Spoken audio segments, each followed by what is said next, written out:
Got a lot to talk about today. I do think this is a seminal incident in the ongoing horror of our mass immigration madness. How many more times are we going to have terrible crimes committed by these people that we allow into the country? They break into our country, they break our laws, we allow them in, then we let them stay, and too many of them commit appalling crimes, particularly sex crimes. Yeah, this was a residential street in Belfast, and there he is straddling his poor victim, trying to behead him, to decapitate him with a knife, with his arm in the air, screaming some Sudanese claptrap. It's an absolute disgrace. 03444991000. Let's go straight over to Mike Neville, now former Met Police detective. Mike, welcome to the show. Good evening, Kevin. Without further ado, just give me your thoughts on what we saw in Belfast. Well, having seen it, it's absolutely just dreadful, Kevin. But it's just another incident which will say to people, the government have allowed into this country individuals who are extremely dangerous, who are committing the most awful crimes, and somehow this needs to stop. I think what happened in the past is that many of these incidents happened in inner English cities, and there were sort of people could say, oh, it's just the police being racist or somebody doing these things. No, it's all over the United Kingdom. Mike, I'm sorry to interrupt. I'm sorry to interrupt. We need to go over to Northern Ireland where a statement is being made right now. This is the First Leader of Northern Ireland talking. We understand that the suspect was in Northern Ireland on a 5-year visa and entered Northern Ireland via Dublin. This was someone who came here to live within our community and yet has committed an act of appalling, barbaric violence. People legitimately need to be reassured that their concerns are not only being listened to, but taken seriously. The criminal justice process must be allowed to take place. We need a swift conviction, and on conviction, this dangerous man must be deported immediately. The safety of our communities must come first. My message is clear. I hear your concerns. They must be taken seriously. And in the meantime, I really genuinely appeal for calm across all of our communities. Right, let's get into it. Because there's a story that simply refuses to die, and it shouldn't die, it should never die, and that is the ongoing national scandal of the grooming gangs. The government, Yvette Cooper's Home Office, they are dragging their feet. They are doing what they always do: delay, obfuscate, kick it into the long grass, hope the public moves on. Well, the public are not moving on, and neither are we. Now, we've heard again this week, and I want to be very precise about this, we've heard that a statutory national inquiry into the organised sexual exploitation of children across this country is still being resisted. Still being resisted. After everything. After Rotherham. After Rochdale, after Telford, after Oxford, after Newcastle. The same pattern, the same perpetrators, the same failure of authorities, the same cover-ups, and they still won't give us the full independent national inquiry that the victims and their families so desperately deserve. 0344991 that's the number. Ring us. I know many of you have been watching this for years. Some of you have been watching it for decades. You've watched the establishment try to sweep this under the carpet because they're terrified, and I mean genuinely terrified of what a truly open, truly independent inquiry would reveal about just how many people in positions of authority knew, and said nothing, and did nothing, and in some cases actively suppressed the truth. Let me bring in my guest now. I'm delighted to have in the studio, actually in the studio, which doesn't happen enough these days, former senior detective and crime commentator, who has been a consistent and courageous voice on this issue. Welcome. Now, I'm going to go straight over to Mike Neville in just a second, former Met Police detective, get his take on what's been going on in Belfast, the horror over there.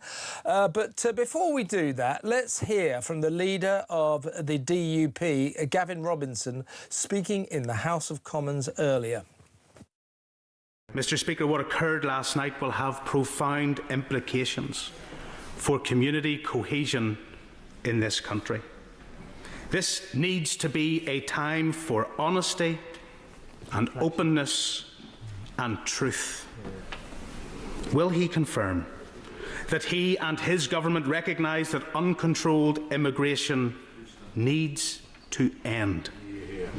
Will he confirm that the government needs to reassure and protect our population who for too long have had their concerns ignored?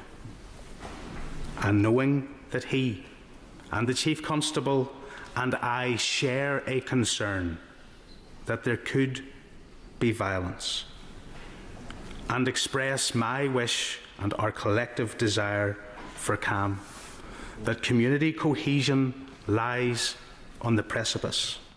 This story just keeps coming back because it was never properly resolved. The victims never got justice. The institutions never got properly held to account.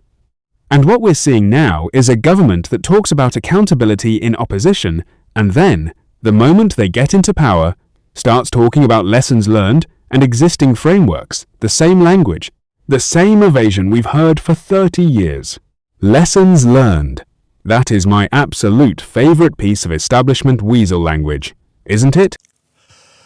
Powerful words from Gavin Robinson. Every word of that we should take note of. I agree with every word that Gavin said. What do you think?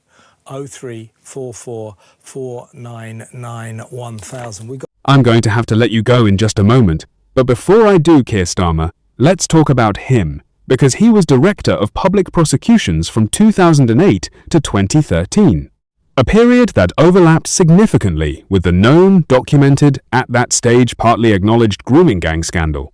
Now, he will say, and he does say, that under his tenure, the CPS improved its response to child sexual exploitation. And that is partially true, but the question that doesn't go away, and it shouldn't go away, is why it took so long to get to that point. What was happening before? Who was making decisions not to prosecute? Who was making decisions about how cases were characterised and resourced? I think all of us were horrified at what we witnessed unfolding last night in North Belfast. And I understand that many people in that community this morning will be traumatised, they will be fearful, and they will be angry at what unfolded on their doorstep. And they have every right to be so. My thoughts are with the individual who suffered grievous injuries and is now in hospital, and I hope that he will recover from those injuries. However, those who ran at their own peril to save him showed courage that I think needs to be paid tribute to also. As do I want to pay tribute to the emergency services and first responders who arrived on the scene and sought to save a man's life. And our thoughts, I think, are all with him and with his family today. There will, of course, be those who wish to take the pain, the suffering, the fear, the genuine concern in those communities and weaponise it for other purposes. I would appeal to communities not to allow themselves to be used and abused in that way, to remain calm, to allow the police to do their work in terms of their investigation, and to allow the justice system to hold the individual responsible to account for what was a shockingly barbaric attack on our streets. We do not want police resources and other people to be caught up in what could become a very heated situation. We want the police to be able to focus on this investigation and deliver the justice that the victim and his family and the wider community deserves. We also know that there are many in our community today who are fearful, who are afraid because they fear that others will associate them with the person who was involved in this attack. We need to reassure them too that their safety, along with everyone else's safety, is our primary concern. Everyone in yeah, that's Naomi Long, the Justice Secretary of Northern Ireland. Previously, we heard Emma Little-Pengley and Michelle O'Neill, the joint First Ministers of Northern Ireland, appealing for calm. Well, Mike, you know, this is sort of standard issue stuff, and I know what they're worried about. There's a massive protest planned tonight in Northern Ireland, in Belfast. But from a community who are furious. As I said in my monologue, to borrow a phrase, are they allowed to feel pure, cold rage yet? Are we allowed to feel it? Because this atrocity was committed by a man who is a product of our mass immigration madness. Learned. What lessons? Where? Because from where I'm sitting, the lesson that was learned was how to keep a lid on it a little better, how to manage the narrative, how to make the victims feel heard without actually doing anything.